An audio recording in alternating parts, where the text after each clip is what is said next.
मीरब की हकीकत खुलने के बाद माँ बेगम बिल्कुल भी मीरब से बात नहीं करती है और मुर्तसिम से कहती है कि इसको मेरे सामने से लेकर चले जाओ, इसको कराची भेज दो। तो मुर्तसिम मीरब को वहाँ से लेकर चला जाता है, लेकिन कमरे में जाकर वो मीरब को हौसला देता है कि मैं तुम्हारे साथ हूँ, कोई भी तुम्हारा साथ दे न दे, मैं तुमसे प्यार करता हूँ और मैं हमेशा तुम्हारा साथ देता रहूँगा। माँ बेगम का गुस्सा कुछ ही दिन में ठंडा हो जाएगा, तुम परेशान ना हो। लेकिन माँ बेगम जो मीरब से इंतहाई नफरत करने लग जाती हैं और मुर्तसिम से कहती हैं कि मुर्तसिम तुमने अच्छा नहीं किया, तुमने मुझे क्यों नहीं बताया कि मीरब ने तुमसे ये शराइत रखी थी। वो मुर्तसिम से कहती हैं कि मैं तुम्हें इजाज़त देती हूँ कि तुम मीरब को छोड़ दो, मैं ऐसी लड़की को बिल्कुल भी अपने घर में बर्दाश्त नहीं कर सकती जो शर्तों पर रिश्तों को निभाती है, और ऐसे रिश्ते जो शर्तों पर निभाए जाएँ वो कभी भी कामयाब नहीं होते। इसीलिए मैं तुमसे कह रही हूँ कि तुम मीरब को तलाक दे दो और उसको यहाँ से वापस भेज दो।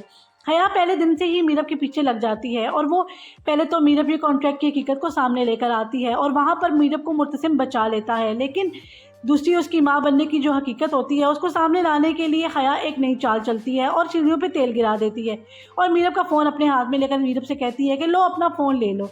जब मीरब सीढ़ियों पे चढ़ती है तो तेल की वजह से मीरब सीढ़ियों से गिर जाती है और हया खुश होती है कि अब मीरब को अस्पताल जाना पड़ेगा और अस्पताल जाने के बाद उसकी माँ बनने की जो हकीकत है वो सबके सामने आ जाएगी। और बिल्कुल ऐसा ही होता है। माँ बेगम जब मीरब को अस्पताल लेकर जाती हैं तो अस्पताल में डॉक्टर माँ बेगम को बताती है कि मीरब तो कभी माँ बनने वाली थी ही नहीं, हमने उसकी सारी रिपोर्ट्स चेक की हैं, आपको गलत फहमी हुई है। मीरब की हकीकत खोलने के बाद हया भी बच नहीं पाती। हया जब गांव से वापस आती है तावीज़ लेकर तो माँ बेगम के हाथ लग जाती है। माँ बेगम जब उसकी पोटली खोलती हैं तो उसमें से तावीज़ गिरते हैं। माँ बेगम मीरब से कहती है कि अच्छा तुम ये काम कर रही थी, तुम तावीज़ करवा रही थी, तुम्हारी ही वजह से मुर्तसिम का एक्सीडेंट भी हुआ था, मैं किसी सूरत भी तुम्हें यहाँ पे बर्दाश्त नहीं करूँगी, तुम तो मेरे बेटे की दुश्मन हो।